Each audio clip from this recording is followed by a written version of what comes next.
YS Jaganmohan Reddy bus యాత్ర జనవరిలో ఉండబోతోంది. ఈ నేపథ్యంలో ఇదే అంశం పైన వైసీపీ నేతలతో జగన్మోహన్ రెడ్డి సమావేశం కాబోతున్నారు. అందుకు సంబంధించి రూట్ మ్యాప్ కావచ్చు, అందుకు సంబంధించిన ఏర్పాట్లకు సంబంధించి కీలకమైనటువంటి అంశాలపై అందుబాటులో ఉన్నటువంటి నాయకులతో జగన్మోహన్ రెడ్డి చర్చలు జరుపునున్నారు. జనవరిలో వైఎస్ జగన్మోహన్ రెడ్డి ప్రజల్లోకి వెళ్ళబోతున్నారు, నియోజకవర్గాల్లో పర్యటించబోతున్నారు, నియోజకవర్గాల్లోని కార్యకర్తలతో కలవబోతున్నారు, కార్యకర్తలతో నేరుగా కలిసి వారి సమస్యలు వినబోతున్నారు, వారికి అండగా నిలబడిపోతున్నారు. అధికారంలోకి వచ్చిన తర్వాత అన్ని రకాల ప్రాధాన్యత ఇస్తామని కార్యకర్తలకు జగన్మోహన్ రెడ్డి హామీ ఇవ్వబోతున్నారు. జనవరిలో మొదలయ్యే బస్సు యాత్ర కొన్ని నెలల పాటు ఆంధ్రప్రదేశ్లోని వివిధ నియోజకవర్గాల్లో కొనసాగుతుంది. ఆ తర్వాత జగన్మోహన్ రెడ్డి పాదయాత్రగా ప్రజల్లోకి వెళ్తారు.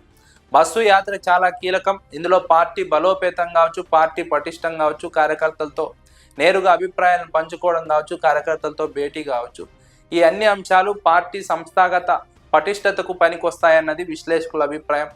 జగన్మోహన్ రెడ్డి కూడా కీలకమైన నియోజకవర్గాల్లో పర్యటిస్తారు. ఆ నియోజకవర్గాల్లో కార్యకర్తలతో మాట్లాడతారు, అక్కడ ఉన్న సమస్యల గురించి మాట్లాడతారు, ఇన్ఛార్జీల విషయం గురించి కార్యకర్తలతో మాట్లాడతారు, ఇన్ఛార్జీల పనితీరు పర్యవేక్షిస్తారు, జిల్లా అధ్యక్షుల పనితీరు పర్యవేక్షిస్తారు.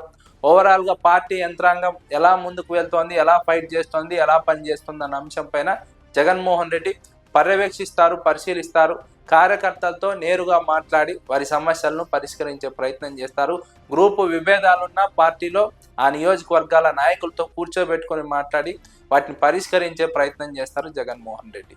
సభ్యత్వ నమోదు ప్రక్రియ కూడా మరోవైపు త్వరలో ప్రారంభం కాబోతుంది. ఇప్పటికే ఇన్ఛార్జీల నియామకం దాదాపుగా పూర్తయినటువంటి నేపథ్యం.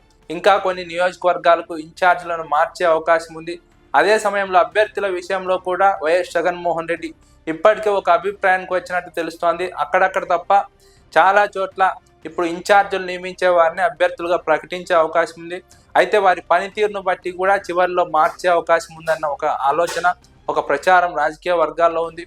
అదే సమయంలో పార్టీ కమిటీల నియామకం కావచ్చు, పార్టీ కమిటీలతో పాటుగా సభ్యత్వ నమోదు ప్రక్రియ, ఇన్ఛార్జీల నియామకం, ఈ మూడు అంశాలపైన వైసీపీ అధినేత జగన్మోహన్ రెడ్డి కీలకంగా దృష్టి సారించారు. వీటన్నిటిని పూర్తి చేసుకున్న క్రమంలోనే పాదయాత్రకు వెళ్తారు. అంతలోపు బస్సు యాత్ర పూర్తి చేసుకుంటారు. బస్సు యాత్ర ద్వారా గ్రౌండ్ లెవెల్లో ఉన్నటువంటి పరిస్థితులను తెలుసుకుంటారు, గ్రౌండ్ లెవెల్లో ఉన్నటువంటి కీలక అంశాలపైన మాట్లాడతారు. ముఖ్యంగా ప్రభుత్వం అనుసరిస్తున్న విధానాలను ప్రజల్లోకి బలంగా తీసుకువెళ్లే ప్రయత్నం చేస్తారు. అందుకు తగ్గట్టుగా కార్యకర్తలను సిద్ధం చేస్తారు, నాయకులను సిద్ధం చేస్తారు. వైఎస్ జగన్మోహన్ రెడ్డి చేపట్టబోయే బస్సు యాత్ర ఏపీ రాజకీయాల్లో చాలా కీలకంగా మారబోతోంది. జగన్మోహన్ రెడ్డి ఇప్పటి వరకు అడపాదడపా మాత్రమే ప్రజాక్షేత్రంలోకి వచ్చారు. కీలక అంశాలపైన ప్రజాక్షేత్రంలోకి వచ్చి ప్రభుత్వాన్ని ప్రశ్నించారు. కానీ జనవరి తర్వాత చాలా కాలం పాటు జగన్మోహన్ రెడ్డి ప్రజల్లో ఉండబోతున్నారు, నియోజకవర్గాల్లో పర్యటించబోతున్నారు. ఆయా సమస్యలపైన ఆయా నియోజకవర్గాల్లో మాట్లాడతారు, ప్రభుత్వాన్ని ప్రశ్నిస్తారు, నిలదీస్తారు. ఒక రకంగా ప్రభుత్వానికి ఇది ఇబ్బందికర పరిణామం.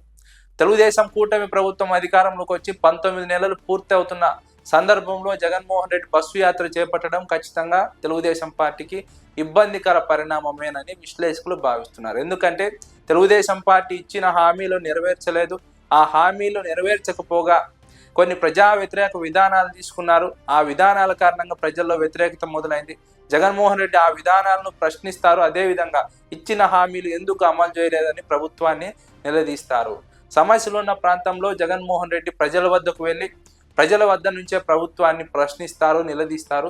ఇది ఖచ్చితంగా ప్రభుత్వానికి ఇబ్బందికర పరిణామమేనని విశ్లేషకులు భావిస్తున్నారు. ఎందుకంటే తెలుగుదేశం కూటమి అధికారంలోకి వచ్చి 19 నెలలే పూర్తవుతున్న సందర్భంలో జగన్మోహన్ రెడ్డి గ్యాప్ ఇవ్వకుండా నిరంతరం ప్రజల్లో ఉండే ప్రయత్నం చేస్తున్నారు, ప్రజల్లోకి వచ్చే ప్రయత్నం చేస్తున్నారు. ఇప్పుడు కంటిన్యూస్గా ప్రజల్లో ఉండే ప్రయత్నం చేస్తున్నారు. దాదాపు 2.5 ఏళ్ల పాటు జగన్మోహన్ రెడ్డి ప్రజల్లో ఉండబోతున్నారు. ఇది తెలుగుదేశం పార్టీకి తీవ్రమైనటువంటి అంశంగా మారబోతుంది, తీవ్రమైన ఎఫెక్ట్ చూపబోతుందని విశ్లేషకులు భావిస్తున్నారు. ఎందుకంటే ఒక ప్రతిపక్ష నేత ఇన్ని రోజుల పాటు ప్రజల్లో ఉంటే ప్రభుత్వం పైన నిరంతరం ఒత్తిడి ఉంటుంది, సంక్షేమ పథకాల అమలు విషయంలో ఒత్తిడి ఉంటుంది, అభివృద్ధి విషయంలో ఒత్తిడి ఉంటుంది, గత ఎన్నికల్లో హామీలు ఇచ్చి అమలు చేయకపోయినటువంటి అంశాలపైన ఒత్తిడి ఉంటుంది. ఇలా రకరకాలుగా ప్రభుత్వం పైన జగన్మోహన్ రెడ్డి ఒత్తిడి ఉంటుంది జగన్మోహన్ రెడ్డి ప్రజల్లో అంటే. కాబట్టి ప్రభుత్వం ఈ ఒత్తిడిని ఎలా తట్టుకుంటుంది, జగన్మోహన్ రెడ్డి పర్యటనల విషయంలో ఏ విధంగా వ్యవహరిస్తుందన్న చర్చ అయితే రాజకీయ వర్గాల్లో ఉంది. గతంలో అయితే జగన్మోహన్ రెడ్డి పర్యటనలు అడ్డుకునే ప్రయత్నం చేశారు. ఈసారి కంటిన్యూస్గా ప్రజల్లో ఉండబోతున్న నియోజకవర్గాల్లో అప్పుడు ఎలాంటి చర్యలకు తెలుగుదేశం పార్టీ పూనుకోబోతుందన్న ఒక చర్చ అయితే రాజకీయ వర్గాల్లో ఉంది.